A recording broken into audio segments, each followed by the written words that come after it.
আমরা যারা গৃহিণী তারা সবাই আমরা পছন্দ করি ফ্রেশ টাটকা মাছ, মাংস, সবজি। আমাদের এগুলো যদি এনে দেয়া হয় তাহলে আমরা আমাদের হাতের জাদুর সাথে সাথে মনের ভালোবাসাও ঢেলে দেব। তাহলে এখন চলেন রান্নাটা দেখাই। আজকে রান্না করব জিরা ট্যাংরা। এখানে ট্যাংরা মাছটা একদম ফ্রেশ, ওর মধ্যে লবণ, হলুদ, মরিচের গুঁড়া, ধনিয়ার গুঁড়া যা যা লাগে আমি সব দিয়ে সরিষার তেল দিয়ে আর আদা দিয়ে সুন্দর করে কষলায় মাখাই রাখলাম। এখন একটা প্যানে আমি সরিষার তেল দিয়ে নিচ্ছি আর এর মধ্যে আমি দিব জিরার ফোড়ন। আর জিরা ট্যাংরা বলার কারণও আস্তে আস্তে জানাই দিব আপনাদের।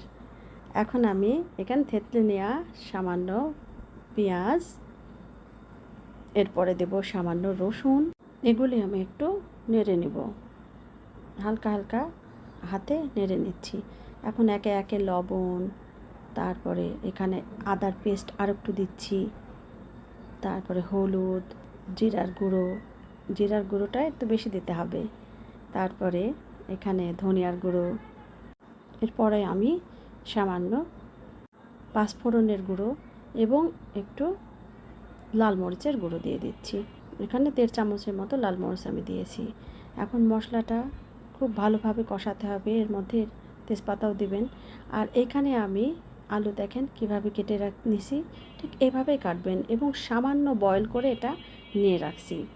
খুব বেশি কিন্তু বয়েল করতে হবে না, একদম দিয়ে 2-3 মিনিট ফুটে উঠলে নিয়ে নামাই নিতে হবে। এখন আমি এটা কষানোর পরে দেখেন এখানে একটু ঝোল দিয়ে দিছি।